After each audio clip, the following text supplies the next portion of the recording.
चलो तो हमारा है रेस्ट्रिक्शन साइट। तो टॉपिक डालेंगे अपन रेस्ट्रिक्शन साइट।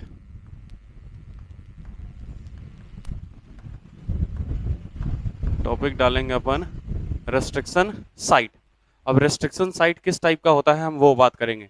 रेस्ट्रिक्शन साइट कैसा है कैसा नहीं है हम उसकी बात करेंगे। मतलब कौन सा रेस्ट्रिक्शन साइट कहाँ होगा तो कहाँ पे कैसे कट लगाएगा हम लोग वो बात आज करेंगे। कोई दिक्कत है क्या यहाँ तक? अरे एनसीईआरटी है क्या सबके पास? सबके पास नहीं, अगर एक को है तो एनसीईआरटी से काम चल जाएगा अपना। ठीक है, रखे रहो बस, बस रखे रहो। बस एनसीईआरटी का जरूरत था बस थोड़ा सा देखने के लिए, बाकी और कुछ नहीं है ना भाई। ऐसा कोई है नहीं कि भाई आज एनसीईआरटी करना है। चलो आ जाओ। तो हमारा हो गया that is a restriction site. सबसे पहले देखना रेस्ट्रिक्शन साइट क्या है। डीएनए पे एक स्पेशल सीक्वेंस होता है जहां से हमारा रेस्ट्रिक्शन एंडोन्यूक्लियस कट लगाता है। अरे उसी को हम लोग बोलते हैं रेस्ट्रिक्शन साइट। हमारे डीएनए पे एक स्पेशल सीक्वेंस होता है जहां पे हमारा रेस्ट्रिक्शन एंडोन्यूक्लियस कट लगाता है और उसी को हम लोग क्या बोलते हैं? रेस्ट्रिक्शन साइट हम लोग बोलते हैं। बराबर है क्या? जो रेस्ट्रिक्शन साइट होता है हम लोग बोले कि भैया हमारा डीएनए का जो सेगमेंट है वो यहीं से कटने वाला है, तो हम लोग ये बोले कि भैया ये प्लेस ऑफ कटिंग है, प्लेस ऑफ कटिंग यहीं से कटने वाला है। साथ ही तुम देखो हम लोग रेस्ट्रिक्शन साइट जो बनाए थे ना, याद करो इकोर 1 के लिए क्या बनाए थे? GAATTC बनाए थे क्या? अच्छा देखो ATATGC, अरे हो रहा है ना। तो सिर्फ इतना भी याद रखो तो आगे का अपने आप बना लोगे ना भाई। अरे समझ रहे नहीं समझ रहे? तो भैया हमारा जो ये सीक्वेंस है लगभग कितना नाइट्रोजन बेस पेयर का है देखो जरा। 6 नाइट्रोजन बेस है। कितने भैया? 6 नाइट्रोजन बेस है। कितने भाई हमारे? 6 नाइट्रोजन बेस। तो हमारा जो रेस्ट्रिक्शन साइट होता है, जो हमारा रेस्ट्रिक्शन साइट होता है वो 4, 6 या फिर 8 nitrogen base pair long sequence होता है। बराबर है क्या? एक स्पेशल सीक्वेंस होता है, इसलिए हम इसको बोलते हैं पैलिंड्रोमिक सीक्वेंस। क्या बोलते हैं हम लोग इसको?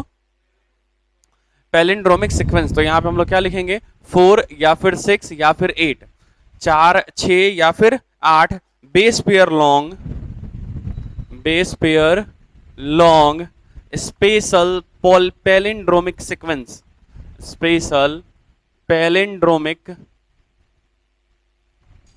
पैलिंड्रोमिक डीएनए बोल दो। पैलिंड्रोमिक डीएनए होता है जहां से हमारा रेस्ट्रिक्शन एंडोन्यूक्लियस वहां पे कट लगाएगा। ये प्लेस ऑफ कटिंग हो गया जिसमें 4, 6 या फिर 8 base pair long special palindromic DNA होता है जहां से हमारा कट लगाने वाला है। क्लियर है भाई? अरे क्लियर है ना? चलो, हमारा जो डीएनए का 2 स्ट्रैंड होता है ना भाई, हमारे जो डीएनए के 2 स्ट्रैंड होते हैं ना भाई, उनका नाम होता है। अरे क्लियर है भाई? समझना जरा। मतलब उनका जैसे कि ना एक होता है हमारा 5th एंड और एक होता है हमारा 3rd एंड। क्या होता है हमारे पास? एक 5th एंड और एक हमारा 3rd एंड। अभी कैसे डिसाइड होता है किसको हम लोग 5th एंड बोलेंगे और किसको 3rd एंड बोलेंगे, वो हम लोग आगे बात करेंगे कि किसको किसको 3rd एंड और किसको 5th एंड हम बात करेंगे। मतलब हमारे डीएनए का जैसे कि अगर ये वाला 5 to 3 है तो ये वाला 3 से 5 होगा। समझ में आएगा? मतलब 5 के सामने 3, 3 के सामने 5। समझ में आ रहा है क्या? जैसे कि मान लो अगर हम मान लो यहाँ से डीएनए को काट दे तो ये वाला 5 है ना, तो 5 यहाँ पे चला गया, ये वाला 3 है तो 3 यहाँ पे चला गया, ये वाला 5 है तो 5 यहाँ पे आ गया, ये वाला 5 है तो यहाँ पे 3 आ गया। तो इसको हम लोग ये इस तरह से रिप्रेजेंट करते हैं। मतलब 5th and 3rd and, 5th and 3rd and, 5th and 3rd and. समझ में आ रहा है क्या? अरे आ रहा है कि नहीं आ रहा है? तो ये हमारी बातें होती है। मतलब डीएनए का जो हमारा सीक्वेंस होता है उसको हम लोग किससे मतलब जब भी हम लोग डीएनए रेप्लिकेशन की बात करेंगे, प्रोटीन फॉर्मेशन की बात करेंगे, ट्रांसक्रिप्शन की बात करेंगे, उस वक्त हम लोग बात करेंगे कि भैया यहाँ पे क्या होता है, हमारा ट्रांसक्रिप्शन हमेशा 5 to 3 डायरेक्शन में होता है। हम ऐसा बोलेंगे। बराबर है क्या? मतलब 5 to 3 डायरेक्शन हमको मालूम होना चाहिए कि हाँ डीएनए में जो है वो एक 5th एंड होता है और एक हमारा 3rd एंड होता है। हमारा जो डीएनए का जो एगो सेगमेंट हो, जैसे ये वाला हमारा एगो सेगमेंट हुआ ना भाई, अरे वाला ये एगो स्ट्रैंड हुआ ना भाई, तो हमारा जो ये एगो स्ट्रैंड है उसमें एगो हमारा कौन सा एंड है भैया? 5th एंड है और एक हमारा कौन सा एंड है भाई? 3rd एंड है। कौन कौन सा एंड है भाई बोलो जरा? एक तो हमारा 5th एंड है और एक हमारा 3rd एंड, एक हमारा 5th एंड, एक हमारा 3rd एंड, एक हमारा 5th एंड और एक हमारा 3rd एंड। कोई दिक्कत है क्या यहाँ तक? यहाँ तक बात समझ में आई? अरे यहाँ तक क्लियर है क्या? एक हमारे पास क्या है that is a 5th and है और एक हमारे पास 3rd एंड है। क्लियर है भाई? जो भी हमारे डीएनए का सेगमेंट होता है उसमें हम लोग ये बोले कि भैया उसका 5th एंड भी होता है और 3rd एंड भी होता है। एकदम फिक्स है, वो ना हो ऐसा पॉसिबिलिटी नहीं है। अरे वो ना हो ऐसी पॉसिबिलिटी नहीं है। कोई दिक्कत है क्या यहाँ तक? अरे यहाँ तक कोई तकलीफ है तो बोलो। पक्की बात? तो समझ में आ गया कि रेस्ट्रिक्शन साइट क्या होता है। रेस्ट्रिक्शन साइट 4 या फिर 6 या फिर 8 बेस पेयर लॉन्ग एक सीक्वेंस होता है जिसको हम लोग बोलते हैं पैलिंड्रोमिक सीक्वेंस या फिर पैलिंड्रोमिक डीएनए, और वहीं से हमारा रेस्ट्रिक्शन एंडोन्यूक्लियस कट लगाता है, इसलिए उस पोजीशन को हम लोग बोलते हैं रेस्ट्रिक्शन साइट। इसलिए हम उस पोजीशन को क्या बोलते हैं भाई? Restriction site. इसलिए हम उस पोजीशन को क्या बोलते हैं भाई? रेस्ट्रिक्शन। कोई दिक्कत है क्या यहाँ तक? अरे यहाँ तक समझ में आई या नहीं आई? अब अगला टॉपिक डालना हम लोग मोड ऑफ कटिंग, या काटते किस किस तरीके से हैं। तो हमारे पास अगला टॉपिक क्या है भैया? Mode of cutting. हम लोग बात करते हैं मोड ऑफ कटिंग। याद करो हमारे पास दो तरह का मोड ऑफ कटिंग था, एक तो हमारा क्या था? स्ट्रेट कटिंग, और एक हमारा ऑब्लिक कटिंग। अरे सही है ना? हमारे पास दो तरह का मोड ऑफ कटिंग था, एक तो था हमारा स्ट्रेट कटिंग और एक था हमारा ऑब्लिक कटिंग। सही है ना भाई? अच्छा, कौन सा कटिंग ज्यादा बेहतर होगा, ऑब्लिक या फिर स्ट्रेट? है ना, ऑब्लिक कट ज्यादा बेहतर होता है। बात करते हैं अपन। तो हमारे पास मोड ऑफ कटिंग कितने तरह का है? दो तरह का। एक तो है हमारे पास ऑब्लिक कट और दूसरा है हमारा स्ट्रेट कट। दूसरा क्या है हमारे पास?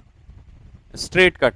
एक है हमारा ऑब्लिक कट और दूसरा क्या है हमारे पास? Straight cut. एक है हमारे पास ऑब्लिक कट, दूसरा है हमारे पास स्ट्रेट कट।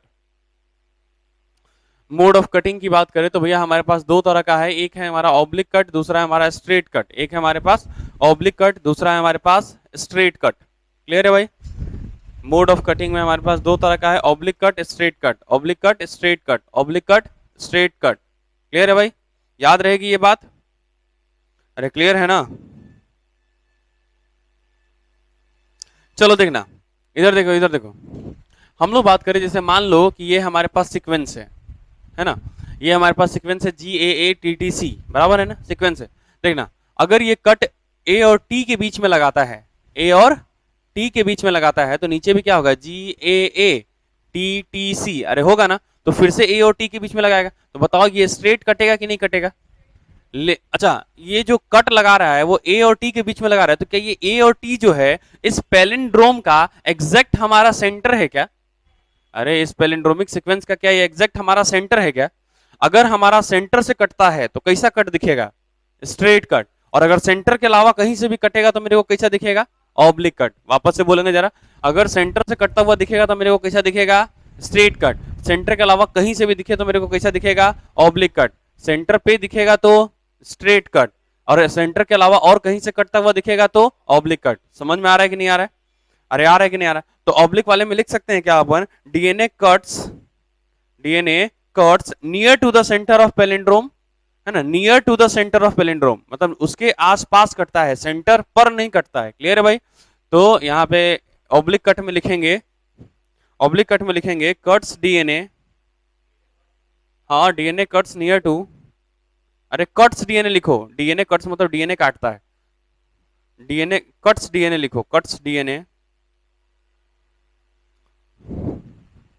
ऑब्लिक कट में लिखेंगे अपन, ऑब्लिक कट में लिखेंगे अपन cuts DNA near to the centre of palindrome, near to the centre of palindrome, near to the centre of palindrome, near to the centre of palindrome, near to the centre of palindrome. कोई दिक्कत यहां तक? Near to the centre of palindrome हो गया क्या? और straight वाले में लिखना cuts DNA at the centre of palindrome, वो नियर टू द सेंटर है और ये एट द सेंटर है। इस तरफ लिखेंगे हम लोग cuts DNA at the centre of the palindrome, eight the centre of palindrome, eight the centre of palindrome, palindrome, palindrome. अच्छा एक बात एक चीज देखो, यहाँ पे हम लोग बात करते हैं, मान लो हमारे पास, इधर देखो, जैसे मान लो हमारे पास एक लकड़ी है, कंसीडर करो हमारे पास ये क्या है? हमारे पास एक लकड़ी है। क्लियर है भाई? हम एक बार लकड़ी को ऐसे काटे, बराबर, और दूसरी बार लकड़ी को हम ऐसे काटे हैं। क्लियर भाई? अगर मान लो कि इस लकड़ी को वापस से जोड़ना हो तो कौन आसानी से जोड़ा जा सकता है? अबे ये वाला जोड़ा जा सकता है आसानी से, ये वाला? अरे इसके ऊपर रखो और लेके बांध दो, आराम से जुड़ जाएगा। अच्छा इसकी बात करो तो इसके ऊपर रखो, बांध भी दो तो क्या फर्क पड़ता है? वो गिर जाएगा आराम से। अरे यहाँ से सपोर्ट है ना भाई इसको, अगर यहाँ से बांधोगे तो यहाँ से इससे टाइट कर देगा, यहाँ से बांधोगे तो यहाँ से टाइट कर देगा आराम से। अबे दो जगह बांधो, आराम से काम खत्म। मतलब ये वाला जो है वो स्टिकी एंड है, मतलब आराम से वहां पे रह सकता है, कोई दिक्कत नहीं। जबकि ये वाला क्या है? हमारा ब्लंट एंड है। ये वाला कैसा है? हमारा ब्लंट एंड। मतलब हम लोग ये बोले जब ऑब्लिक कट लगता है ना तो बाद में जुड़ने में और आसानी होती है भाई, नहीं समझ में? जब ऑब्लिक कट लगेगा तो बाद में जुड़ने में क्या होगी, आसानी होगी, जबकि स्ट्रेट कट में भैया ये मुश्किल हो जाता है। समझ में आ रहा है कि नहीं आ रहा है? स्ट्रेट कट में क्या हो जाता है भैया, ये मुश्किल हो जाता है। तो हम लोग ये बात करें कि भैया जो हमारा डीएनए जब काट रहा है, जब ऑब्लिक कट कटेगा तो वो उस तरह का कटेगा ना, और जो ऑब्लिक कट, जो इस तरह का जो एंड बनेगा ना, देखना ये, इसको तुम काट के निकालोगे तो ये तुमको इसी तरह का दिखेगा ना भाई, है ना भाई? तो इस तरह का जो एंड बनता है ना, इसको हम लोग बोलते हैं फ्री। क्या बोलते हैं? फ्री या फिर स्टिकी। स्टिकी का मतलब होता है कि ये फिर आसानी से जुड़ जाएगा। अरे स्टिकी का क्या मतलब होता है यहाँ पे, ये फिर आसानी से जुड़ जाएगा। और इसकी बात करें तो भैया ये जब कटेगा तो ये नॉर्मल तुमको इस तरह से कटता हुआ दिखेगा, तो इसको हम लोग, ये आसानी से जुड़ेगा नहीं, तो इसको स्टिकी बोल नहीं सकते अपन, तो इसको हम लोग बोलते हैं ब्लंट। क्या बोलते हैं हम लोग इसको? ब्लंट। क्या हम लोग बोलते हैं इसको? ब्लंट। तो वो हमारा हो गया फ्री या फिर स्टिकी एंड, ये हो गया हमारा ब्लंट एंड। वो क्या हो गया हमारा? फ्री या फिर स्टिकी एंड, ये हो गया हमारा ब्लंट एंड। वो हमारा हो गया फ्री या फिर स्टिकी एंड, ये हो गया हमारा ब्लंट एंड। मतलब हम लोग ऑब्लिक कट वाले में बोल सकते हैं, क्या बोल सकते हैं बताओ तो जरा? बोल सकते हैं इट प्रोड्यूसेस, क्या बोल सकते हैं? इट प्रोड्यूसेस फ्री या फिर स्टिकी एंड। सही बोल रहा हूं क्या? इट प्रोड्यूसेस फ्री या फिर स्टिकी एंड। जबकि इसमें लिखोगे तो क्या लिखोगे? इट प्रोड्यूसेस, लाल रंग से लिखना, it produces, it produces blunt and. ये ब्लंट एंड तैयार करेगा, जबकि ऑब्लिक कट वाला कैसा तैयार करेगा भैया? Sticky and. It produces free या फिर स्टिकी एंड, और इस तरफ लिखेंगे इट प्रोड्यूसेस ब्लंट एंड। अरे ब्लंट एंड मतलब क्या? अरे जल्दी जुड़ने वाला नहीं है वो। अरे बोलो ना। तो हम बताओ, अगर हम अपने डीएनए को काट रहे होंगे तो तुम कौन सा काटना चाहोगे? ऑब्लिक काटना चाहोगे या स्ट्रेट कट? अरे हम लोग क्या चाहेंगे भैया कि वो ऑब्लिक कट लगे। क्या चाहेंगे हम लोग? ऑब्लिक कट लगे। क्या चाहेंगे हम लोग? ऑब्लिक कट काटना चाहेंगे। कोई तकलीफ है क्या यहाँ तक? अरे यहाँ तक बातें समझ में आई या नहीं आई? कंफर्म है? ये बात क्लियर है क्या? मिटा दूं? मिटा दूं क्या? चलो, तो ये हमारी बातें हो गई। तो तुमको समझ में आ गया कि मोड ऑफ कटिंग क्या होता है? अरे मोड ऑफ कटिंग समझ में आया क्या?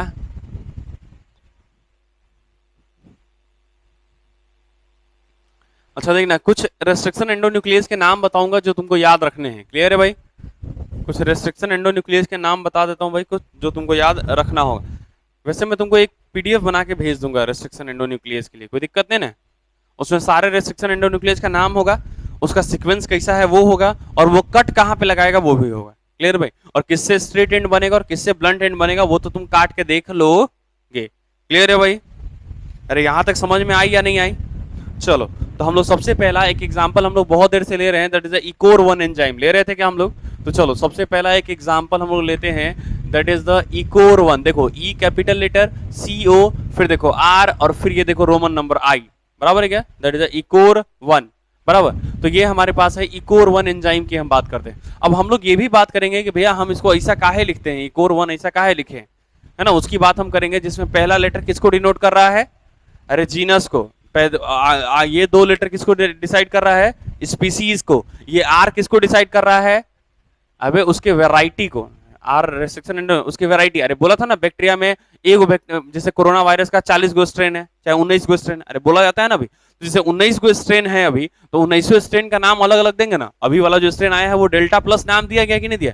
तो डेल्टा है ना, तो डेल्टा प्लस है तो उसका डी चोरी कर लिए हैं। वैसे ही ये जो है, ये जो भी स्ट्रेन है उसका जो पहला नाम है वो क्या है? हम लोग आर चोरी बात करेंगे अभी कौन सा है ये।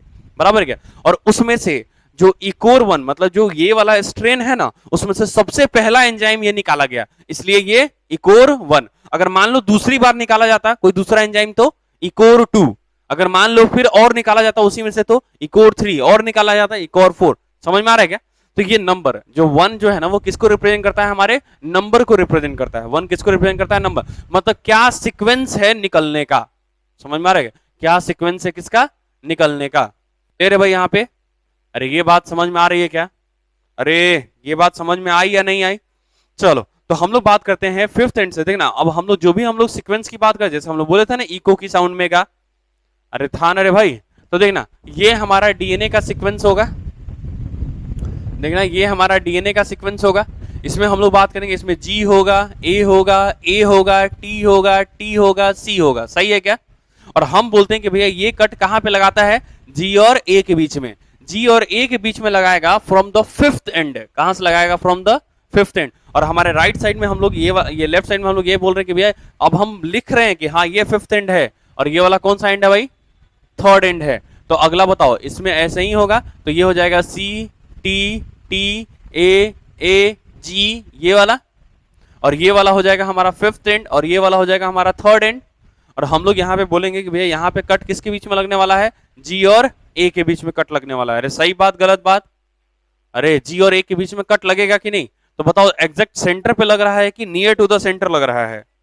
अरे एग्जैक्ट सेंटर पे लग रहा है कि नियर टू द सेंटर लग रहा है? तो बताओ ऑब्लिक कट है या स्ट्रेट कट है ये? अरे ऑब्लिक कट है या स्ट्रेट कट है ये? अरे ऑब्लिक कट या स्ट्रेट कट? कोई दिक्कत है क्या यहां तक? चलो देखना जरा।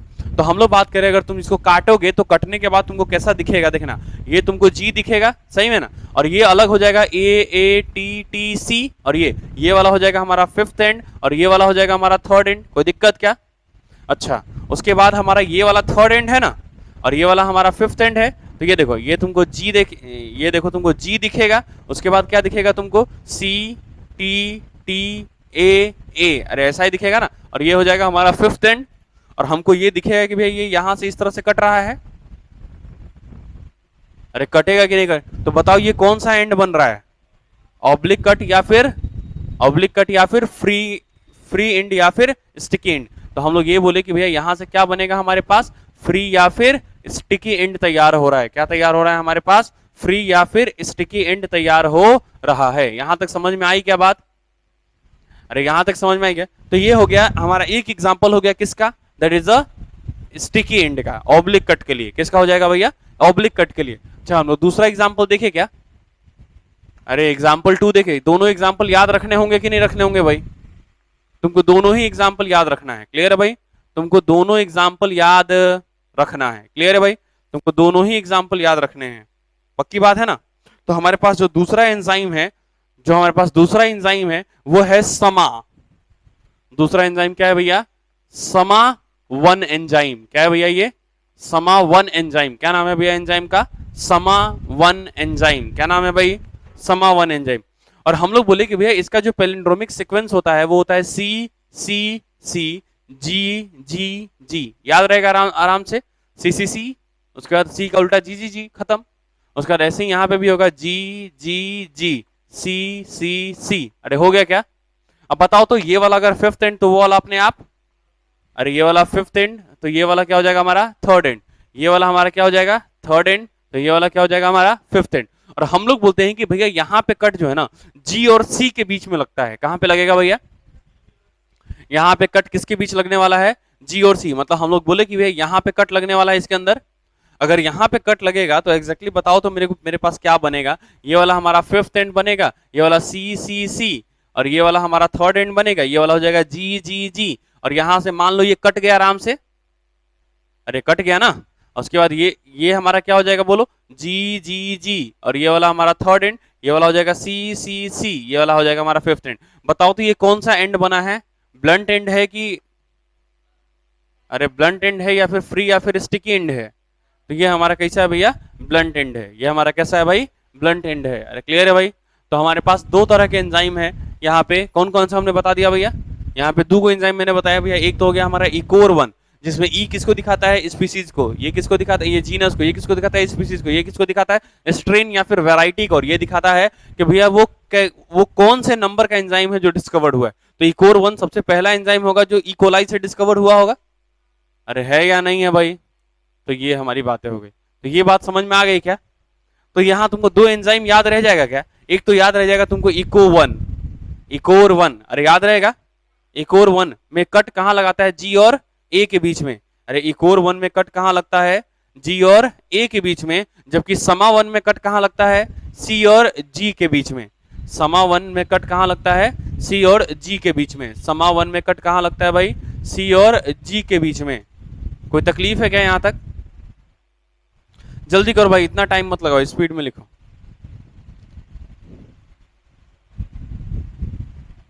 जल्दी करेंगे।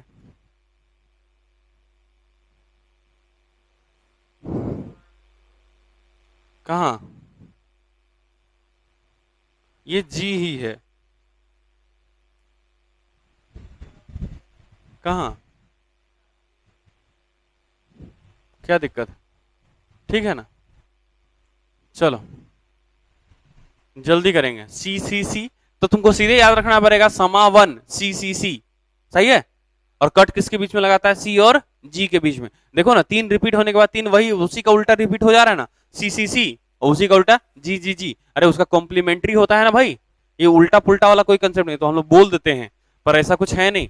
वो सी जो है ना कॉम्प्लीमेंट्री होता है जी के, मतलब सी के जगह पे जी लगेगा, जी के जगह पे सी लगे, उसका बॉन्डिंग पैटर्न है अपना। अच्छा, सी और जी के बीच में, अच्छा इसके बीच में हाइड्रोजन बॉन्ड होता है ना भाई, क्या वो हाइड्रोजन बॉन्ड होता है जी और सी के बीच में? अरे तीन गो हाइड्रोजन बॉन्ड होता है जी और सी के बीच में, और ए और टी के बीच में दो हाइड्रोजन बॉन्ड। कितने होते हैं भाई? दो हाइड्रोजन बॉन्ड। अच्छा तुम बताओ, जी और सी के बीच में तीन गो हाइड्रोजन बॉन्ड है, और ए और टी के बीच में दो हाइड्रोजन बॉन्ड है, तो कौन सा बॉन्ड बड़ा होगा? ए और टी वाला कि जी और सी वाला? ए और टी वाला बड़ा होगा, क्योंकि भैया उसमें डबल बॉन्ड है, उसमें ट्रिपल बॉन्ड। और बोला था ना, जितना ज्यादा नंबर ऑफ बॉन्ड होगा बॉन्ड लेंथ उतना ही छोटा होगा। अरे बताया था ये बात पहले ही। चलो करेंगे थोड़ा जल्दी।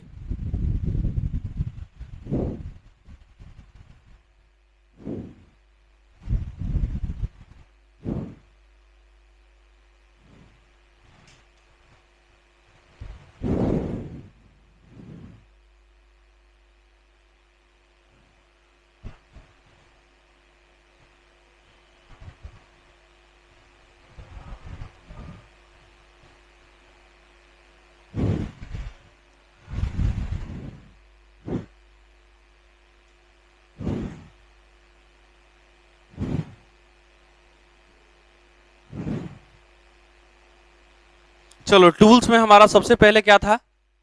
अरे टूल्स में हमारा सबसे पहला क्या था भाई? सबसे पहले हम लोग पढ़ रहे थे एंजाइम, उसके बाद हम लोग पढ़ेंगे वेक्टर, वेक्टर डीएनए। अरे है क्या? उसके बाद हम लोग पढ़ेंगे, उसके बाद हम लोग पढ़ेंगे होस्ट सेल, याद है ना भाई? तो अभी हमारा क्या चल रहा है? एंजाइम। कल से थोड़ा बहुत क्वेश्चन पूछ लें क्या, जो कल पढ़ाए थे अपन? सब पढ़ के आए हैं क्या? पक्की बात? पूछ लें? चलो, तो सबसे पहले आरडीएनए किसने बनाया था? फर्स्ट आरडीएनए, बोलो स्पीड में, जल्दी जल्दी बोल भाई, इतना टाइम नहीं अपने पास। S Cohen and H Boyer, क्या किया था इन्होंने? अरे वो तो हम पूछवे किए हैं, मतलब किसका जीन कहाँ डाला था? किसका जीन कहाँ डाला था?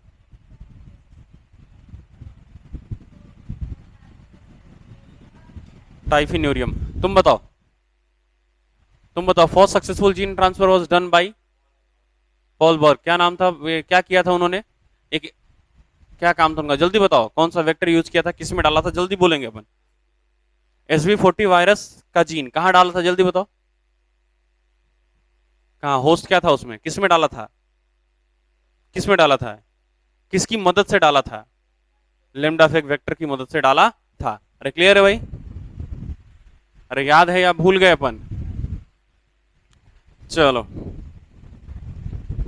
अगर मान लो कि हमारे पास प्लांट सेल है, तो उसके लिए हम कौन सा सेल लाइसिस के लिए कौन सा एंजाइम यूज करेंगे? मान लो हमारे पास प्लांट सेल है तब, क्या? सेलुलेज और पेक्टिनेज। क्लियर है भाई? हाँ, अगर मान लो हमारे पास फंगस है, तो उसके लिए कौन सा हम यूज करेंगे? हैं? काइटिनेज, टाइटिनेज नहीं। हाँ काइटिनेज, बराबर है क्या? तो ये सब अपने को याद रखना है। क्लियर है भाई? तो हमारे पास अभी तक एंजाइम में दो हुए हैं, एक तो हमारा हो गया कौन कौन सा? एक तो हो गया हमारा लाइजिंग एंजाइम, और दूसरा हमारा चल रहा है that is the cleaving enzyme. इसके बाद हमारा सिंथेसाइजिंग एंजाइम, फिर हमारा ज्वाइनिंग एंजाइम, और कुछ अदर एंजाइम की हम बात करेंगे। तो आज पूरा एंजाइम अपन खत्म करेंगे। अरे क्लियर है भाई? तो चलो टॉपिक डालेंगे हम लोग नोमेनक्लेचर। आज हम लोग टॉपिक डालेंगे नोमेनक्लेचर।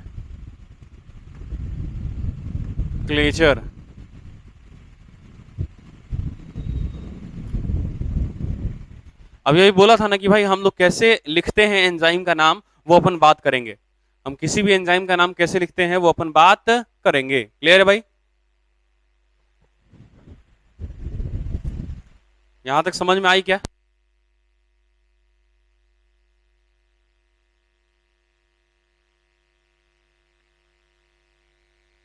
चलो नोमेनक्लेचर की हम लोग बात करते हैं। नोमेनक्लेचर में हम लोग नाम देंगे, किसका नाम देंगे भाई? अरे किसका नाम देने वाले हैं? दैट इज अ, बोलो, किसका नाम देंगे हम लोग? दैट इज अ एंजाइम, मतलब रेस्ट्रिक्शन एंडोन्यूक्लियस का नाम देने वाले हैं। क्लियर है भाई? तो लिखेंगे the name of restriction endonuclease enzyme, इसमें स्टेटमेंट लिखेंगे नोमेनक्लेचर में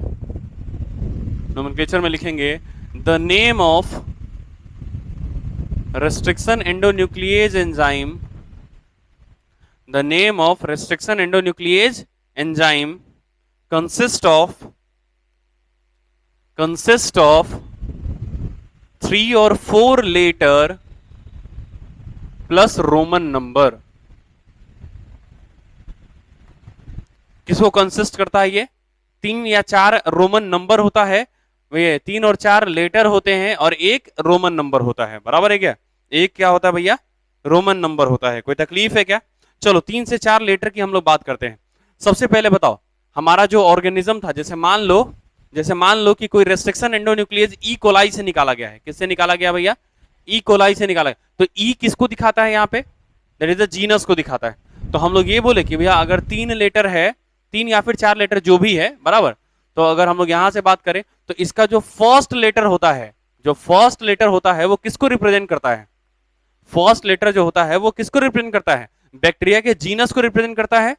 अरे अरे कोई भी नाम जीनस, स्पीसीज और स्पेसिफिक एपिथेट से बनता है ना भाई। तो यहाँ पे जो फर्स्ट लेटर होता है, जो फर्स्ट लेटर है वो हम लोग ये बोलते हैं first letter of bacterial genus. अरे जो फर्स्ट लेटर है वो किसका है भैया? बैक्टीरिया के जीनस का है। तो हम लोग ये बोले कि भैया जिससे निकाला गया है उसके बैक्टीरियल जीनस है। क्लियर है भाई?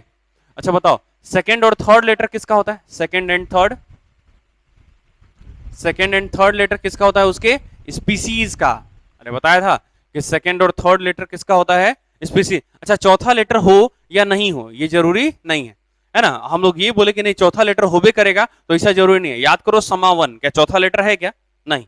तो हो सकता है चौथा लेटर हो सकता है चौथा लेटर ना हो, वो अपना स्ट्रेन पे डिपेंड करेगा। क्लियर है भाई कि उसका कौन सा स्ट्रेन है? तो जो हमारा सेकंड और थर्ड लेटर जो होता है ना, वो हमारे स्पीसीज का फर्स्ट और सेकंड लेटर होता है ना। अरे हमारा स्पीसीज कोलाई है ना, तो CO यूज कर लिए, तो वो हमारा स्पीसीज है, तो स्पीसीज का फर्स्ट एंड सेकंड लेटर है। जो हम लोग नाम में जो सेकंड और थर्ड लेटर यूज करते हैं वो उस ऑर्गेनिज्म के स्पीसीज का फर्स्ट और सेकंड लेटर होता है। सही है क्या? अरे आया नहीं आया भाई? तो यहां पे हम लोग ये बोले कि ये हो गया हमारा first and second letter of किसका है? First and second letter of किसका? अरे बोलो, बैक्टीरियल स्पीसीज का है। किसका है भैया? ये बैक्टीरियल स्पीसीज का है, स्पीसीज का। चलो चौथा लेटर ये जरूरी है क्या कि होगा? है ना, चौथा लेटर जरूरी नहीं होगा। चौथा लेटर कब हो सकता है? जब एक ही बैक्टीरिया का 75 तरह का स्ट्रेन हो, मतलब बहुत सारे तरह का स्ट्रेन हो। अरे समझ आ रहा है क्या? और उसमें से ना बहुत सारा वैरायटी है जो हमको दे रहा है क्या? That is a restriction endonuclease. तब उस केस में हम क्या करेंगे? हम फोर्थ लेटर को यूज करेंगे। मतलब हमारा जब फोर्थ लेटर होगा वो किसको दिखाएगा भैया? फोर्थ लेटर सबसे पहले बताओ एसेंशियल है या नहीं है? हम लोग बात करें तो ये हमारा जो फोर्थ लेटर होगा भाई, वो सबसे पहले तो नॉट एसेंशियल, एकदम एसेंशियल बिल्कुल भी नहीं है। नॉट एसेंशियल, ये जरूरी नहीं कि सबके नाम में आए, ये हमारा नॉन एसेंशियल है, मतलब नॉट एसेंशियल। क्लियर है भाई? साथ में हम लोग बात करें कि भैया ये स्ट्रेन को दिखाता है, बैक्टीरिया के वैरायटी को दिखाता है। जो फोर्थ लेटर होता है वो हम लोग स्ट्रेन का पहला लेटर लेते हैं, from strain of bacteria. Bacteria का जो भी स्ट्रेन है उसको हम लोग यूज करते हैं, फ्रॉम स्ट्रेन ऑफ बैक्टीरिया। सब लोग एग्जाम आइडिया ले लेना भाई, अब आ गया होगा मार्केट में, पुराना वाला ही ले लो। क्या पैटर्न चेंज किया?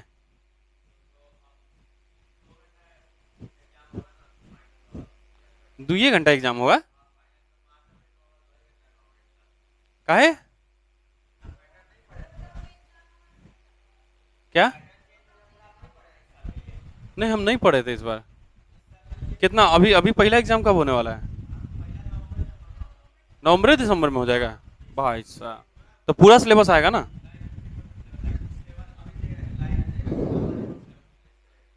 अच्छा ठीक है, सिलेबस आएगा तो मेरे को बता देना भाई कि क्या आने वाला है, ठीक है।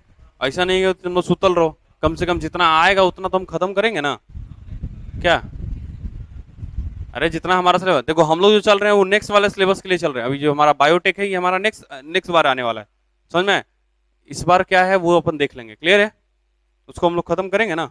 चलो, तो रोमन नंबर किसको इंडिकेट करेगा? Indicate the sequence of isolation of enzyme from the bacteria. मतलब ये किसको रिप्रेजेंट करेगा भैया, बोलो। रोमन नंबर किसको रिप्रेजेंट करता है? Sequence of isolation of enzyme from the bacteria. मतलब किस सीक्वेंस में हम निकाले, मतलब पहला नंबर है कि दूसरा नंबर है कि चौथा नंबर है।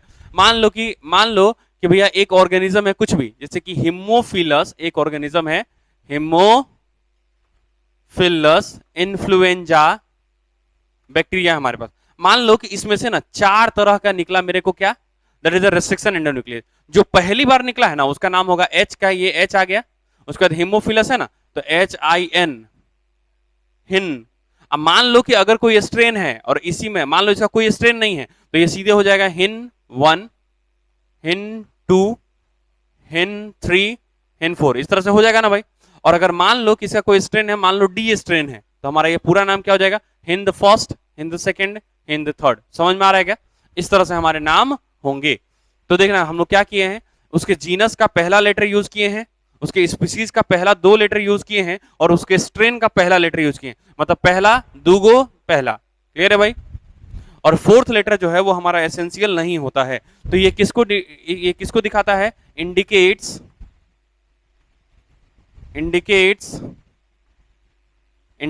The sequence of isolation, indicates the sequence of isolation. तो फिर तुम लोग पढ़ना चालू कर दो, आइसोलेशन ऑफ एंजाइम। भैया एग्जाम अगर नवंबर में है तो अभी से पढ़ोगे तभी जाके मार्क्स आएगा। क्लियर है भाई? है ना? तो अभी से पढ़ना चालू कर दो सब लोग, MCQ ही आएगा। तो भाई तो MCQ का प्रैक्टिस करो एकदम जबरदस्त तरीके से, है ना भाई। MCQ जितना भी है किताब में वो सब कर दो। मतलब सिर्फ MCQ आएगा फर्स्ट वाले एग्जाम में, एसर्शन रीजन और MCQ। ओके, एसर्शन रीजन भी करवाना पड़ेगा, मतलब, है ना भाई। बताते रहना मेरे को। Indicates the sequence of isolation of enzyme from bacteria, मतलब बैक्टीरिया में से किस सीक्वेंस में ये हमारा निकला है। अरे क्लियर है क्या? ये हमारी बातें हो गई। कोई दिक्कत है यहाँ तक? अरे समझ में आएगा कि हम लोग नोमेनक्लेचर कैसे करते हैं रेस्ट्रिक्शन एंडोन्यूक्लियस का? अरे समझ में आई ये बात या नहीं आई? अरे आया ना? बोलेगा ही नहीं सब। चलो, जैसे कि हम लोग बात करते हैं, एक बार एम्स में क्वेश्चन पूछा गया था, है ना भाई, कि इकोर 1 किससे आया है, बराबर है क्या? चलो आ जाओ, हम लोग एग्जाम्पल के तौर पे लेते हैं। हम बोले ना इकोर 1 जो है ना बहुत फेमस एंजाइम है। चलो आ जाओ, तो हम लोग एग्जाम्पल की बात करते हैं। तो सबसे पहला इकोर 1 जो एंजाइम होता है वो आया है ई कोलाई। किससे आया भैया? ई कोलाई RY13 बैक्टीरिया से। मतलब स्ट्रेन का RY13 क्या है? स्ट्रेन का नाम RY13। स्ट्रेन का नाम क्या है? RY13। मतलब हम लोग बोलेंगे इकोर 1 कहां से आया होगा? From E coli RY13 bacteria. कहां से आया भैया? RY मतलब स्ट्रेन का नाम है। इकोर 1 जो है वो कहां से आया है? From E coli RY13 bacteria. ये बैक्टीरिया का नाम है, ये बैक्टीरिया का नाम है क्या? E coli RY13। अच्छा, वो RY13 किसको दिखा रहा है? RY13 किसको दिखा रहा है? स्ट्रेन को दिखा रहा है। किसको दिखा रहा है भैया? स्ट्रेन को दिखा रहा है। किसको दिखा रहा है? हमारे मतलब ई कोलाई ही है लेकिन वो अलग अलग वैरायटी का है। जैसे अभी कोरोना वायरस ही है लेकिन अभी कौन आया है? Delta plus. क्लियर भाई? अभी कौन आया भैया? Delta plus. कोई दिक्कत है क्या? अरे कोई दिक्कत है क्या? अच्छा बताओ, ये ई जो है वो किसको रिप्रेजेंट कर रहा है? ई कर रहा है, इस ई से आया है यहां से। अरे बोलो ना। सीओ कहां से आया है? अरे कोलाई से। जो ये वाला हमारा सीओ है वो कहां से आया भैया? ये वाला है कोलाई से आया है, सही है ना। अच्छा, फिर जो हमारा आर आया है वो कहां से आया है ना भाई? ये जो हमारा आर आया है वो स्ट्रेन का नाम क्या है? RY13 ना। तो ये आर आया है हमारे यहां से। अरे सही है ना। और ये 1 किसको रिप्रेजेंट कर रहा है? 1 किसको रिप्रेजेंट कर रहा है? तो 1 किसको रिप्रेजेंट कर रहा होगा बोलो तो? अरे तुम कॉपी के नीचे ही लिख रहे होगे ना। तो ये 1 डायरेक्टली इसको इस तरफ ले जाना, वन किसको रिप्रेजेंट कर रहा है? That indicate the sequence of isolation of enzyme from the bacteria. मतलब किस सीक्वेंस में निकला, मतलब ये बोले हम लोग कि ये वाला जो एंजाइम है इस बैक्टीरिया से सबसे पहला एंजाइम यही निकला होगा। सही बात, इसीलिए हम इसको वन दिए। अगर मान लो कोई और एक नया एंजाइम मेरे को अगर इसी बैक्टीरिया से मिलता है तो हम उसको वन बोलेंगे या टू बोलेंगे? फिर हम उसको टू बोलेंगे। अरे क्लियर है भाई? फिर हम उसको क्या बोलेंगे भाई? टू बोलेंगे। अरे क्लियर है ना? अच्छा, यहां पे जो आर वर्ड आया है ना, इसका मतलब देखो हमारा जो है ना प्लाज्मिड है, ये हमारा जो आर है ना इसको हम लोग बोलते हैं आर प्लाज्मिड। क्या होता है भैया हमारे पास? R plasmid. और आर प्लाज्मिड का मतलब होता है मतलब देखो जैसे कि मान लो बहुत सारा बैक्टीरिया है ना जो किसी चीज से रेसिस्ट कर सकता है अपने आप को। अरे बहुत सारा बैक्टीरिया ऐसा होता है जो अपने आप को किसी एंटीबायोटिक से रेसिस्टेट करता है कि नहीं करता है? अपने आप को रेसिस्टेंट करता है ना भाई, तो उसमें आर प्लाज्मिड मिलता है। क्या मिलता है उसमें? आर प्लाज्मिड मिलता है। तो हम इसको बोलेंगे रेसिस्टिविटी प्लाज्मिड। आर प्लाज्मिड का पूरा नाम क्या होता है भैया? Resistivity plasmid. रेसिविटी प्लाज्मिड क्या नाम होता है इसका पूरा नाम? Resistivity plasmid. कोई दिक्कत है भाई? अरे नाम समझ में आया क्या कि हम इकोर वन कैसे नाम दिए हैं? अरे ये बात समझ में आई कि हम इकोर वन कैसे नाम दिए हैं? क्योंकि भैया ये निकाला किससे गया है? ई कोलाई से। कहां से निकाला गया भैया? अरे बोलो ना, ये कहां से निकाला गया है? ई कोलाई से। और ये ध्यान रखना ये एम्स में पूछा गया हुआ था, तो फिर कभी आ सकता है ना भाई, इंपॉर्टेंट है हमारा। चलो इसके बाद यहां पे हम लोग बात करें इसके बाद हम लोग इसमें बात करें तो भैया जो हमारा ये वाला एंजाइम है ये वाला कट लगाता है, इट कट्स, ये किसके बीच में कट करता है? बिटवीन जी एंड ए। किसके बीच में कट लगाता है? जी और ए के बीच में कट लगाता है। ये पहले से बता रहा हूं ना भाई। अरे इकोर वन किसके बीच में कट लगाता है भाई? जी और ए के बीच में कट लगाता है। और इसका हमारे पास पैलिंड्रोमिक सीक्वेंस क्या था बताओ जरा? इसका हमारे पास पैलिंड्रोमिक सीक्वेंस था GAATTC था। फिर हमारा इधर से GAATTC, अरे था ना भाई। ये हमारा फिफ्थ एंड, ये वाला थर्ड एंड, ये वाला फिफ्थ एंड, ये वाला थर्ड एंड। सही है। और ये कट किसके बीच लगाएगा? जी और ए के बीच में कट लगाएगा। समझ में आया क्या? और उसकी वजह से कैसा एंड बनेगा? ब्लंट एंड की स्टिकी एंड? अरे सेंटर पे कट लगाता तो क्या बनता है? ये स्टिकी। अच्छा सेंटर पे कट लगाता स्टिकी एंड। अरे ब्लंट एंड। और ये वाला कैसा हमारा? Sticky and. मतलब इकोर वन क्या कैसा करेगा भैया? स्टिकी एंड बनाएगा। कोई दिक्कत है क्या यहां तक? अरे यहां तक समझ में आई या नहीं आई बात? पक्की बात है ना? यहां तक कोई तकलीफ नहीं ना?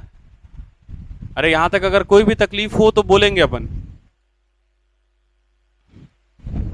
यहां तक अगर कोई भी तकलीफ हो तो अपन बोलेंगे।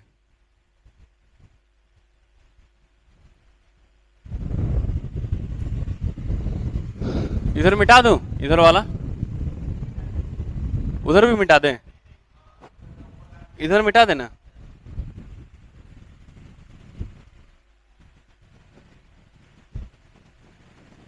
चलो अगला टॉपिक डालना। तो कौन कौन से एंजाइम हो गए हमारे भाई?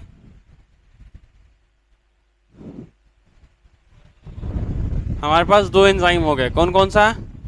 एक हो गया हमारे पास लाइजिंग एंजाइम, दूसरा हो गया हमारे पास सिंथेसाइजिंग एंजाइम। क्लियर है भाई?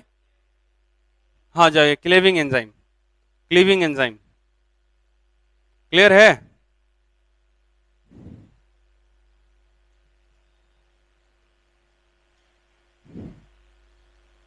हमारे पास दो एंजाइम हो गए, एक तो हमारा लाइजिंग एंजाइम, एक हमारा क्लीविंग एंजाइम। अगला टॉपिक डालेंगे हम लोग सिंथेसाइजिंग एंजाइम।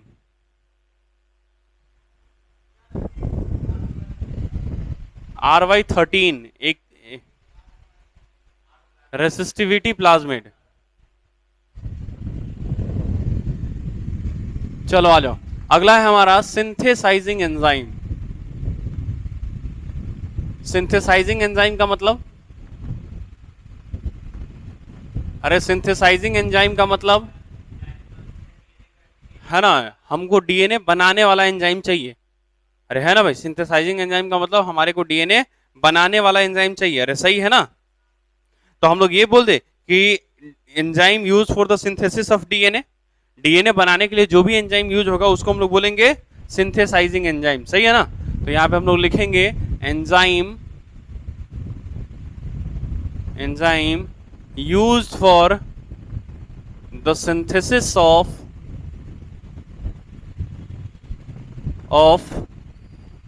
डीएनए। डीएनए बनाने के लिए जो भी एंजाइम होगा उसको हम लोग क्या बोलेंगे? That is a synthesising enzyme. क्या बोलेंगे हम लोग उसको? Synthesising enzyme. और इसका एग्जांपल हो जाएगा हमारे पास क्या? याद करो, डीएनए से डीएनए बनाने वाला एंजाइम कौन सा था? अरे डीएनए से डीएनए बनाने वाला एंजाइम डीएनए पॉलीमरेज। और याद करो, जब डीएनए से एमआरएनए बनता है तो हम उसको क्या बोलते हैं? अरे ट्रांसक्रिप्शन, तो ट्रांसक्रिप्टेज एंजाइम। और अगर एमआरएनए से डीएनए बनाओ तो रिवर्स ट्रांसक्रिप्टेज। तो एंजाइम कौन सा यूज होगा? Reverse transcriptase. समझ में आ रहा है क्या? तो हमारे पास एग्जाम्पल क्या हो गया बताओ तो? यहाँ पे एग्जाम्पल क्या हो जाएगा भाई? एग्जाम्पल हो जाएगा हमारा डीएनए पॉलीमरेज। पॉलीमरेज मतलब अरे पॉलीमर बना रहा है ना, डीएनए का पॉलीमर बना रहा है, बराबर। तो हम लोग ये बोले कि भैया यहाँ पे हमारे पास डीएनए से डीएनए बनाएगा। अरे एक और डीएनए का सेगमेंट उसको दे दो और उसको बोलो कि भैया तुम इसको पॉलीमर बनाओ, बहुत सारा डीएनए का सेगमेंट बनाएगा वैसन ने। अरे बोलो ना। और डीएनए से एमआरएनए बनना इज ट्रांसक्रिप्टेज। अरे है ना, डीएनए से एमआरएनए बनना का प्रोसेस को क्या बोलते हैं? ट्रांसक्रिप्शन। ट्रांसक्रिप्शन एंजाइम यूज होता है ट्रांसक्रिप्टेज। तो एमआरएनए से डीएनए बनने वाले प्रोसेस को हम क्या बोलेंगे? Reverse transcription. उसमें एंजाइम क्या यूज होगा? Reverse transcriptase. तो पहला एग्जांपल क्या हो गया हमारा? DNA polymerase. दूसरा एग्जांपल हो सकता है क्या हमारे पास? Reverse transcriptase. Reverse transcriptase. और रिवर्स ट्रांसक्रिप्टेज क्या करेगा? क्या एमआरएनए से डीएनए बनाएगा क्या? क्या ये एमआरएनए से डीएनए बनाएगा क्या? हाँ, तो ये क्या करेगा भैया? ये एमआरएनए से हमारा डीएनए बनाता है, रिवर्स ट्रांसक्रिप्टेज।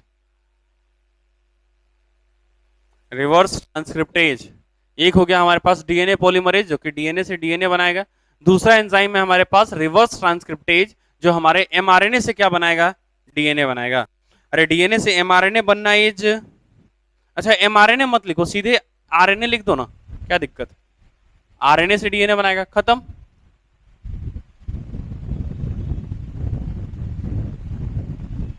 अरे क्लियर है ना?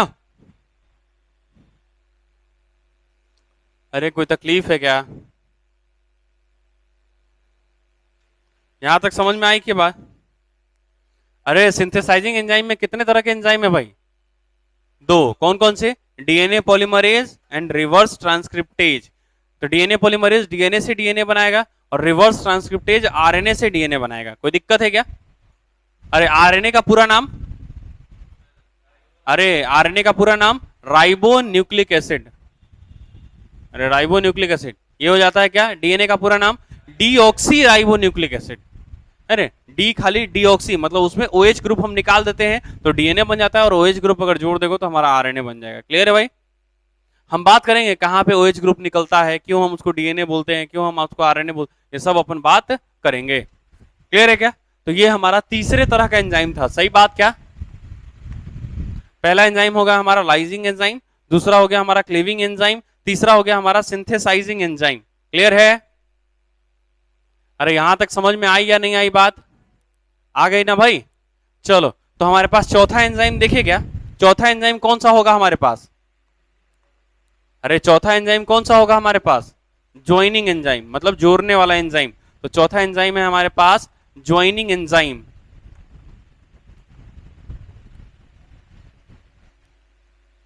चौथा एंजाइम क्या है हमारे पास? Joining enzyme. चौथा है हमारे पास ज्वाइनिंग एंजाइम। तीसरे तरह का एंजाइम था हमारा सिंथेसाइजिंग एंजाइम। चौथा एंजाइम है हमारे पास ज्वाइनिंग एंजाइम।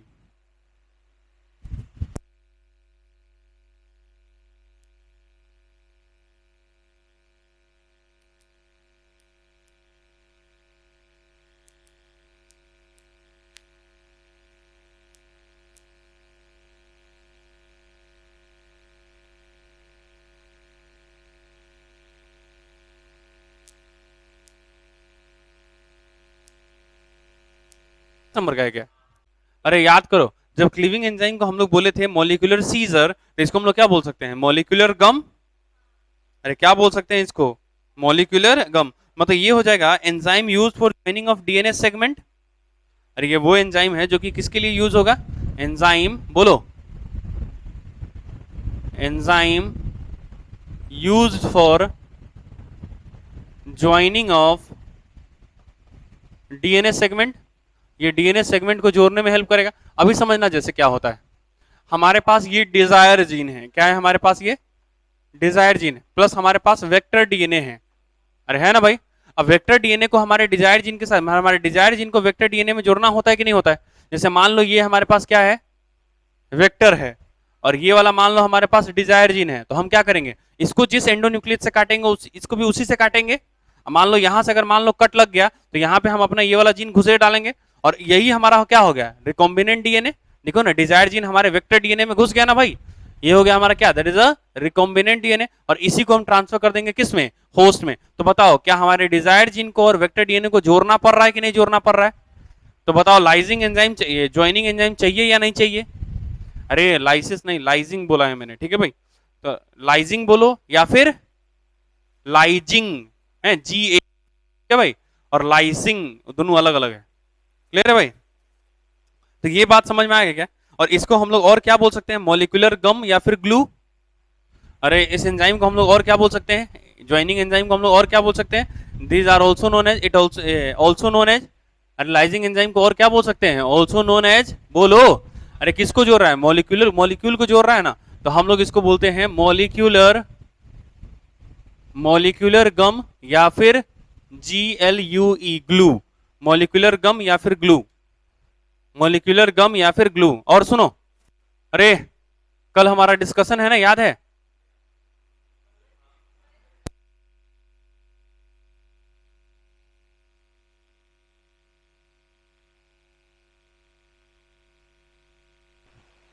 चलो आ जाओ। तो ये बात समझ में आई क्या, also known as molecular gum या फिर ग्लू, मॉलिक्यूलर गम या फिर ग्लू।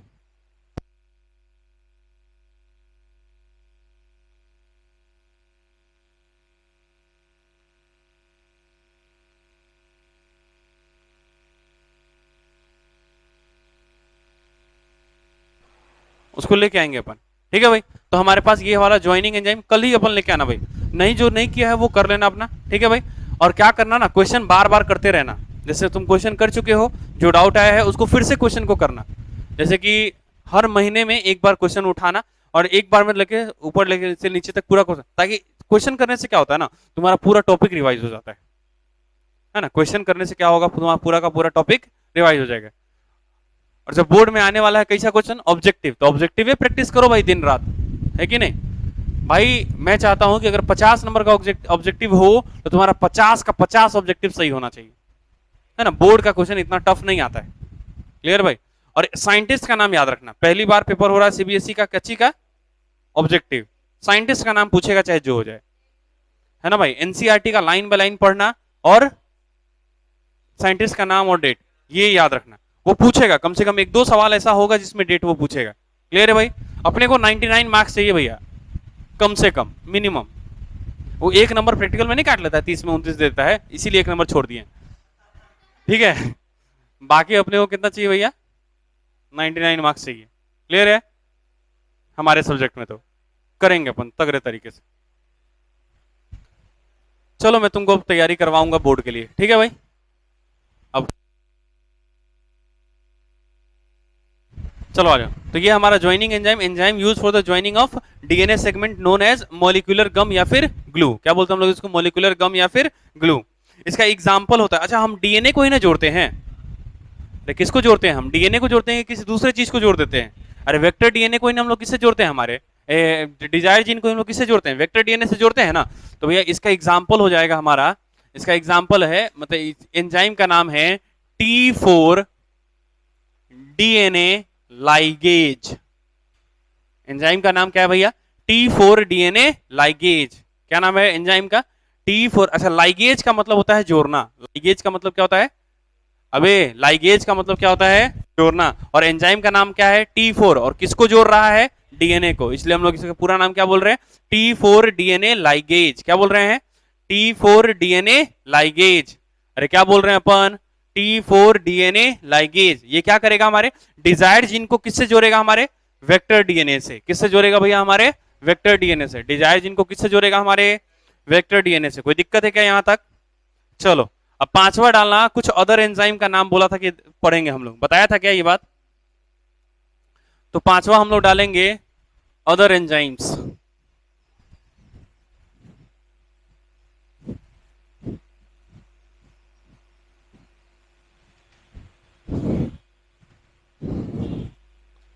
पांचवा हम लोग डालेंगे अदर एंजाइम्स। अदर एंजाइम्स पांचवा टॉपिक अपन डालेंगे अदर एंजाइम्स। हम लोग बात करते हैं कि अदर एंजाइम्स में क्या क्या है। क्लियर है भाई?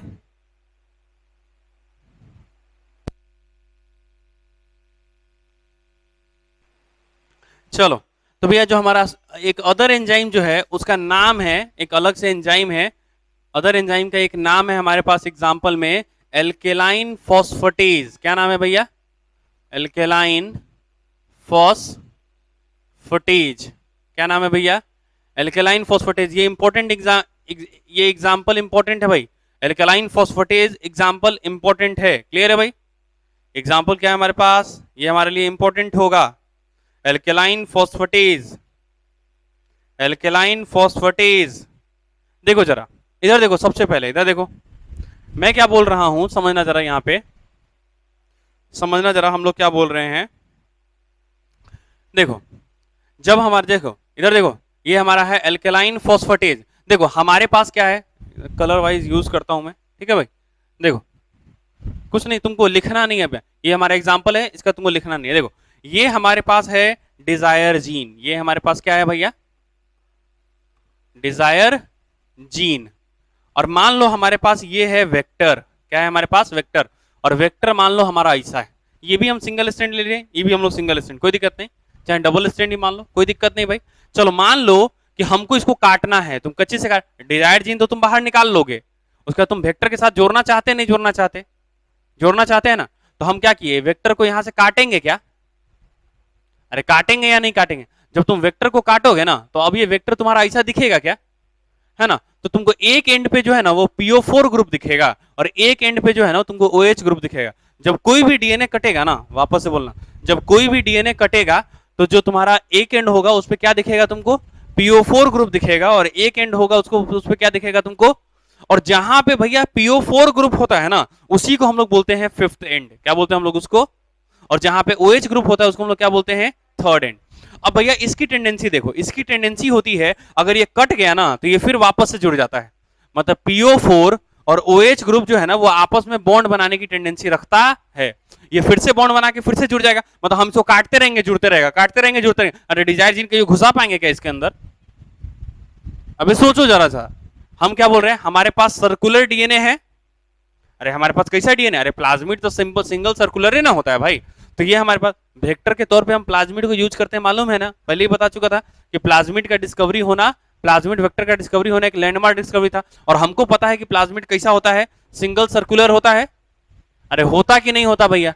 तो अगर सर्कुलर है तो हम इसको काटेंगे क्लीविंग एंजाइम से, और इसका टेंडेंसी है फिर से जुड़ जाने का अपने आप है, उसमें हम लाइजिंग एंजाइम नहीं मिलाए हैं। और अपने आप, या फिर मान लो हम मिला भी दिए हैं, मिला भी दिए, तो लाइजिंग एंजाइम अगर हम मिला दिए हैं तो जुड़ने का टेंडेंसी तो है ना भाई? अरे है या नहीं है जुड़ने का टेंडेंसी? पक्की बात है ना? तो ये क्या करेगा, हम काटते रहेंगे जुड़ते रहेगा, काटते रहेंगे जुड़ते रहेगा, काटते रहेंगे जुड़ते रहेगा। साला ये घुस पाएगा क्या इसके अंदर? अब तो कितना तकलीफ हो रहा है कि नहीं जीवन में? अब ये तकलीफ भरा जीवन है कि नहीं है? अच्छा ये बार बार जोर कौन दे रहा है? यही दोनों मिलके है, फॉस्फेट और OH ग्रुप मिलके बार बार क्या करता है? जोड़ देता है। क्या करता है भैया? OH ग्रुप और फॉस्फेट मिलके दोनों आपस में क्या करता है? बॉन्ड बना लेता है, फिर से सर्कुलर बना देता है, फिर काटते हैं, फिर सर्कुलर बनाता है, फिर काटते हैं, फिर सर्कुलर। यार अपने को तो भाई तकलीफ दे दिया यार। अगर मान लो कोई ऐसा एंजाइम हो जो फॉस्फेट ग्रुप को ही उड़ा दे, मान लो कोई ऐसा एंजाइम हो जो क्या करे, फॉस्फेट ग्रुप को ही उड़ा दे, तो ये देखो यहां से हम लोग उड़ा दिए फॉस्फेट ग्रुप। अब बेचारा ये दोबारा जुड़ पाएगा क्या? अबे जुड़ेगा नहीं जुड़ेगा? नहीं जुड़ेगा ना। अच्छा बताओ, ये जो है वो हमारा PO4 इसमें भी होगा और OH ग्रुप इसमें भी होगा। अब क्या ये वाला जाके यहां पे जुड़ जाएगा क्या? अरे जुड़ेगा क्या? मतलब हम लोग बोले कि अब हमारा अब हमारा इस तरह का सेगमेंट बन जाएगा, इस तरह का। लेकिन अब बोला ये वाला हटा चुका हूं, ये वाला OH फ्री है, तो ये वाला जाके जुड़ना चाहिए ना, ये वाला लगना चाहिए ना, तो उसके लिए हम फिर क्या मिला देंगे, डीएनए लाइगेज। अरे ये जोड़ने का काम करता है, फिर वो दोनों को जोड़ देगा आपस में। अरे हमको पहले क्या तकलीफ आ रहा था, बार बार हम साले को काट दे रहे थे, ये अपने आप जुड़ जा रहा था, काट दे रहे थे फिर जुड़ जाता, फिर काटे फिर जुड़ा, फिर काटे फिर जुड़ा, मतलब ई घुसिए नहीं पा रहा था इसके अंदर। समझ में आ रहा है? तो थोड़ा देर रहेगा तब ना, अबे काटे नहीं कि फिर जुड़ गया, काटे नहीं कि जुड़ गया, काटे नहीं कि जुड़ गया, मतलब ऐसा काम हो रहा है, मतलब कट रहा है और उसी समय जुड़ जा रहा है, कट रहा है उसी समय जुड़ जा रहा है, अभी घुसेगा कैसे इसके अंदर? अरे मुश्किल होगा कि नहीं होगा? तो हम लोग क्या किए, ऐसा एंजाइम मिला है ना, साले को फॉस्फेट उड़ा दिए। तो कौन सा एंजाइम था, एल्केलाइन फॉस्फेटेज। तो बोले कि एल्केलाइन फॉस्फेटेज का क्या काम होता है, एल्केलाइन फॉस्फेटेज का क्या काम होता है, तो क्या बोलेंगे अपन, अरे it is use for the removal of phosphate group from the fifth end of the plasmid या फिर डीएनए। अरे सही है ना भाई, हमारा फॉस्फेटेज, एल्केलाइन फॉस्फेटेज का काम क्या हो गया, सिंपल सा काम क्या हो गया कि वो फॉस्फेट ग्रुप को हटा देता है, कहां से, फिफ्थ एंड से, कहां से, डीएनए से, डीएनए के फिफ्थ एंड से किसको हटा देता है, फॉस्फेट ग्रुप को वहां से हटा देता है, जिसकी वजह से ये फर्दर फिर दोबारा सर्कुलेट नहीं हो पाता है, बराबर, ये सर्कुलर फिर से रीसर्कुलराइजेशन नहीं कर पाता है, बराबर, मतलब ये प्रिवेंट करता है रीसर्कुलराइजेशन को। कोई तकलीफ क्या यहां तक, मतलब हम लोग यहां पे लिख सकते हैं इसका यूज, अगर मेरे को बोले तो हम लोग लिख सकते हैं इट रिमूव्स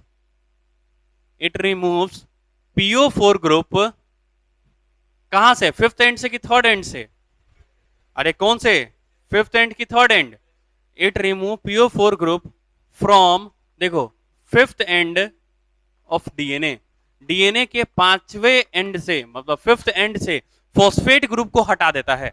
और अगर वो हटा दे रहा है तो क्या बताओ, रीसर्कुलराइजेशन हो सकता है या नहीं हो सकता है? तो हम लोग इसके यूज की बात कर ले, क्या क्या इसका यूज क्या है, अरे इसके यूज की बात करेंगे कि नहीं करेंगे? तो इसके यूज की बात करेंगे तो हम लोग यहां पे बात करेंगे, इट प्रिवेंट, ये रोक देता है, it prevent recircularisation, recircularisation, it prevent recircularisation of any circular gene, मतलब सर्कुलर डीएनए, मतलब कोई भी सर्कुलर जो डीएनए है उसका रीसर्कुलराइजेशन नहीं होने देगा, कोई भी जो हमारा सर्कुलर डीएनए है उसका रीसर्कुलेशन नहीं होने दे, रीसर्कुलरेशन नहीं होने देगा। कौन नहीं होने देगा भाई, बोलो यार साथ, यार तुम लोग आजकल बोलता ही नहीं भाई, नहीं बोलेगा, याद नहीं होगा भाई, बोलो जल्दी, कौन सा एंजाइम है भाई हमारे पास, एल्केलाइन फॉस्फेटेज, कौन सा एंजाइम है हमारे पास, एल्केलाइन फॉस्फेटेज, कौन सा एंजाइम है हमारे पास, एल्केलाइन फॉस्फेटेज, कौन सा एंजाइम है हमारे पास, इसका काम क्या होता है बोलो जरा, ये हमारे डीएनए के फिफ्थ एंड से फॉस्फेट ग्रुप को हटा देता है, जिसकी वजह से वो डीएनए वापस से सर्कुलेट, मतलब रीसर्कुलराइजेशन नहीं कर पाता है। क्लियर है भाई? और अब आसानी से हमारा डिजायर जीन उसके अंदर घुस सकता है। कोई दिक्कत है क्या यहां तक? अरे यहां तक बात समझ में आई नहीं आई? अच्छा देखो, जब डिजायर जीन हमारे वेक्टर के अंदर घुस गया, मतलब वेक्टर के प्लाज्मिड से जब जाके जुड़ गया, तो क्या इसी को हम आरडीएनए बोलेंगे क्या? ये देखो नया डीएनए बन गया ना, रिकॉम्बिनेंट, नया टाइप का है ना भाई, तो रिकॉम्बिनेंट डीएनए है ये हमारा, क्या है भैया, recombinant DNA, that is the rDNA. कोई दिक्कत भाई यहां तक? अरे बोलो, सबसे पहले हम लोग बात करो टूल्स में, हम लोग क्या क्या पढ़ने वाले थे बोलो जरा, टूल्स में हम लोग सबसे पहले क्या, सबसे पहला एंजाइम, उसके बाद वेक्टर डीएनए, फिर हमारा पैसेंजर, मतलब जो डिजायर्ड जीन है वो कौन सा है, डिजायर्ड जो डीएनए है वो हम लोग कैसा लेंगे उसकी बात करने वाले थे, और पांचवा हम लोग किसकी बात करने वाले हैं, that is the host cell. इसमें हमारा सबसे पहला क्या खत्म हो गया, एंजाइम। अब दूसरा क्या चालू होगा हमारा, अरे एंजाइम कितने प्रकार के थे हमारे पास, कौन कौन सा था, lysing enzyme, cleaving enzyme, synthesising enzyme, joining enzyme end, अरे क्लियर है भाई, ज्वाइनिंग एंजाइम का एग्जांपल क्या है भैया, T4 DNA ligase, synthesising enzyme का example DNA polymerase, reverse transcriptase. कोई दिक्कत भाई? अदर एंजाइम में कौन आ जाएगा हमारा, एल्केलाइन फॉस्फेटेज का क्या काम होगा भाई, अरे बोलो भाई, एल्केलाइन फॉस्फेटेज का क्या काम होगा हमारा, it remove the phosphate group from the fifth end of DNA. और इसका यूज क्या है, क्या काम है इसका हमारे लिए, ये रीसर्कुलराइजेशन को रोक देता है, किसमें, सर्कुलर डीएनए में। अरे जो डीएनए पहले ही सर्कुलर नहीं, जैसे हमारा डीएनए क्या सर्कुलर है क्या, अरे डिजायर जीन मान लो हमारा वाला है तो ये सर्कुलर है क्या, नहीं, तो काला इसमें मिलाना जरूरी है, नहीं, रख ले रहो इसे, कोई दिक्कत, हाँ ये तुम्हारा खत्म हो गया। क्लियर है भाई? एल्केलाइन फॉस्फेटेज भाई एग्जाम में पूछा हुआ क्वेश्चन है ना भाई? एल्केलाइन फॉस्फेटेज जो है वो एग्जाम में पूछा हुआ क्वेश्चन है। क्लियर है भाई? अरे यहां तक समझ में आई या नहीं आई?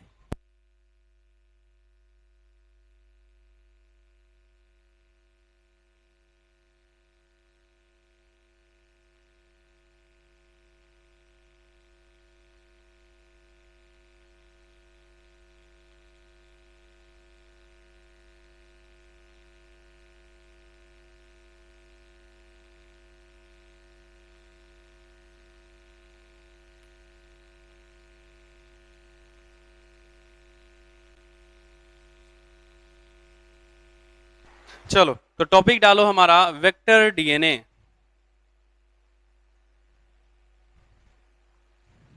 चलो तो हमारा पहला खत्म हो गया तुम्हारा एंजाइम। क्लियर है भाई?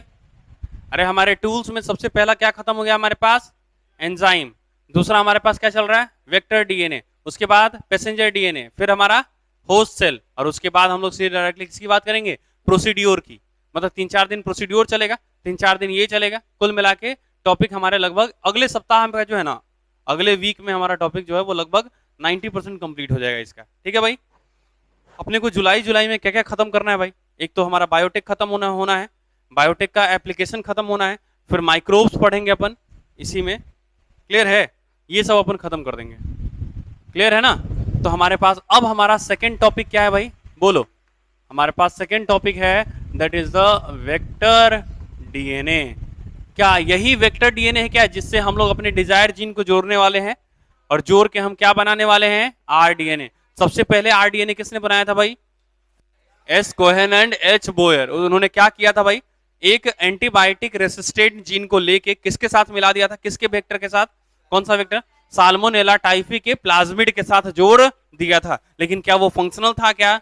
लेकिन सबसे पहला जो सक्सेसफुल जीन ट्रांसफर किसने किया था भैया? पॉल बर्ग ने। क्या किया था उन्होंने? एक SV40 वायरस के जीन को किसमें डाल दिया था भैया? ई कोलाई में, with the help of lambda phage vector. मतलब SV40 वायरस का जीन रहा होगा, उसमें से अपना डिजायर्ड जीन निकाला होगा और उसको जोड़ा होगा लैम्डा फेग वेक्टर के साथ, और फिर उससे उसको क्या किया होगा? ट्रांसफर कर दिया होगा ई कोलाई में। ई कोलाई अपना होस्ट सेल हो गया।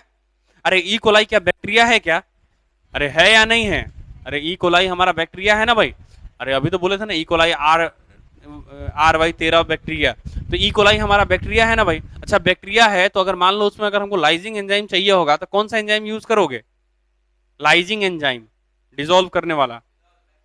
हाँ बैक्टीरिया है तो अबे लाइसोजाइम एंजाइम, लाइसोजाइम एंजाइम को यूज करेंगे हम बैक्टीरिया के लिए। याद है या भूल गए? अच्छा हम लोग एनिमल सेल के लिए किसको यूज करेंगे? एनिमल सेल के लिए प्रोटीएज लाइपेज। प्रोटीएज और लाइपेज, क्योंकि हमारा सेल मेम्ब्रेन किसका बना हुआ है? प्रोटीन। सबका इसी का बना होता है। ठीक है भाई? यहां तक समझ में आया क्या? अरे यहां तक कोई तकलीफ है क्या? है ना भाई? तो हमारा बायोटेक दो पार्ट में पढ़े थे। एक तो हमारा ओल्ड बायोटेक या फिर ट्रेडिशनल बायोटेक था, और एक हमारा क्या है? न्यू या फिर मॉडर्न बायोटेक। तो ओल्ड बायोटेक कब हो रहा था?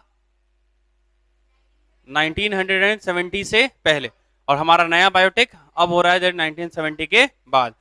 बायोटेक नाम किसने दिया था भाई? कार्ल एरके। कब दिया था? 1970 में। इसमें हम लोग करते क्या है बायोटेक में? बायोटेक में क्या करते हैं? एक जेनेटिकली मॉडिफाइड ऑर्गेनिज्म तैयार, मतलब जीन ट्रांसफर करके एक ऑर्गेनिज्म तैयार करते हैं, जिसको हम लोग बोलते हैं GMO, that is a genetically modified organism, या फिर ट्रांसजेनिक ऑर्गेनिज्म। है ना भाई? और फिर हम उसका मेंटेनेंस करते हैं, कल्चर करवाते हैं। समझ में आएगा? अगर यूनिसेलुलर है तो कल्चर करवाएंगे, मल्टीसेलुलर है तो उसका क्लोनिंग कराएंगे। अरे याद है या भूल गए? पक्की बात है नहीं यहाँ तक? अरे कंफर्म ना भाई? तो स्टेप बाय स्टेप अपने को याद होना चाहिए। पूरा चैप्टर ना अपने जुबान पे होना चाहिए, है कि नहीं भाई? ऐसा चैप्टर पढ़ो, कोई भी टॉपिक ऐसे करो कि सारा अपने को याद रहे। चलो तो हमारे पास क्या है अगला? हमारे पास वेक्टर डीएनए। तो चलो वेक्टर डीएनए में अपन लिखेंगे, अपन वेक्टर डीएनए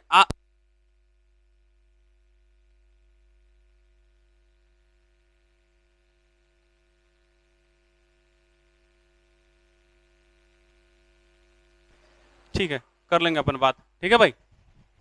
चलो आ जाओ, तो हम लोग देखते हैं। तो हमारे पास वेक्टर डीएनए, हाँ वेक्टर डीएनए में लिखेंगे, वेक्टर डीएनए में लिखेंगे स्पेशल डीएनए। इसके बारे में तो पहले ही बहुत बता चुका हूं भाई। अरे ये किसको कैरी करेगा? हमारे अरे वेक्टर डीएनए हमारे डिजायर जीन या फिर डिजायर डीएनए को कैरी करता है कि नहीं करता है?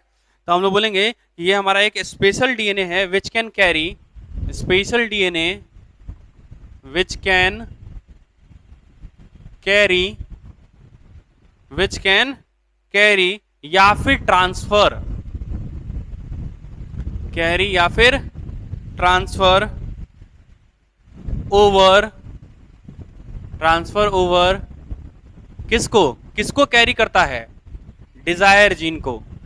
ट्रांसफर ओवर डिजायर जीन, और किसमें ट्रांसफर करता है? अरे हमारे डिजायर जीन को किसमें ट्रांसफर करता है? होस्ट में, जिसमें हम उसको भेजना चाहते हैं। तो desire gene in host cell, in host cell. कोई दिक्कत है क्या यहां तक? अरे इसमें कोई तकलीफ है क्या? ये एक स्पेशल डीएनए होता है जो कि हमारे डिजायर जीन को कैरी करता है, कहां ले जाने के लिए? होस्ट सेल में ले जाने के लिए, या हम इसको यूज करते हैं होस्ट सेल में भेजने के लिए। कोई तकलीफ है क्या यहां तक? अरे बोलो। अच्छा एक बात बताओ, समझना जरा, सबसे पहले समझना, जैसे कि मान लो कि हमारे पास कोई डिजायर जीन है, यह देखो, मान लो कि हमारे पास क्या है, कोई डिजायर जीन, मान लो ये वाला हमारे पास डिजायर, और ये वाला हमारे पास एक वेक्टर है, और हम चाहते हैं ये वाला डिजायर जीन इसमें चढ़ के और कहां चला जाए? हमारे होस्ट सेल में। हम होस्ट सेल में भेज काहे रहे होंगे उसको? वहां पे नाचने के लिए? कायला भेज रहे होंगे, है ना? वहां पे अरे होस्ट सेल में हमरे को इंसुलिन का कमी था तो इसलिए ना भेजे थे कि ताकि वहां जाके इंसुलिन बनाए और हम उसको निकाल के ह्यूमन बींग्स में इंजेक्ट करें, बोले लड़की सब। तो यहाँ पे क्या होगा भाई, हम अपने डिजायर जीन को इसमें इंसर्ट किए, किसमें डाले हम लोग? वेक्टर डीएनए से मिलाए, मतलब आरडीएनए बनाए, और फिर हम इसको ट्रांसफर कर दिए होस्ट में, ताकि होस्ट में जाने के बाद क्या करे, ये हमारा प्रोडक्ट तैयार करे। मतलब होस्ट में हो रहा होगा रेप्लिकेशन, है ना, ट्रांसक्रिप्शन, ट्रांसलेशन, सब हो रहा होगा होस्ट के अंदर।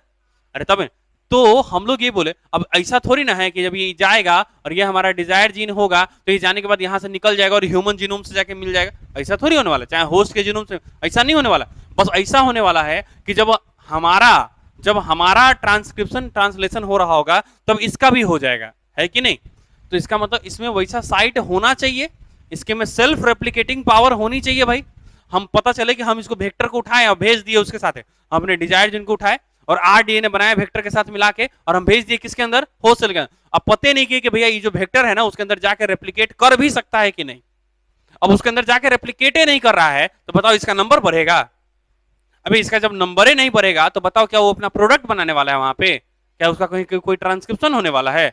जब ट्रांसक्रिप्शन नहीं होने वाला तो हमारे को कोई डिजायर प्रोडक्ट मिलने वाला है? नहीं। तो हम इस बात को पूरा ख्याल रखेंगे कि भैया ये जो हमारा डीएनए है, ये जो हमारा वेक्टर डीएनए है, इसके में सेल्फ रेप्लिकेटिंग प्रॉपर्टी होनी ही चाहिए। अरे अगर इसके में सेल्फ रेप्लिकेटिंग प्रॉपर्टी नहीं है तो क्या हमारा डिजायर जीन रेप्लिकेट हो पाएगा क्या होस्ट में जाने के बाद?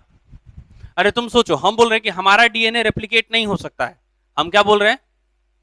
अरे इधर से मैं क्या बोल रहा हूं, हमारा डीएनए रेप्लिकेट नहीं हो सकता। अगर मेरा डीएनए रेप्लिकेट नहीं हो सकता है, इसका मतलब जब हम अपना हमारे अंदर बात करें तो हमारे अंदर क्या एब्सेंट होगा? डीएनए पॉलीमरेज नहीं होगा, रेप्लिकेट नहीं हो सकता, मतलब क्या? डीएनए का नंबर नहीं बढ़ेगा, मतलब हमारे में बात करें कि डीएनए पॉलीमरेज नहीं होगा।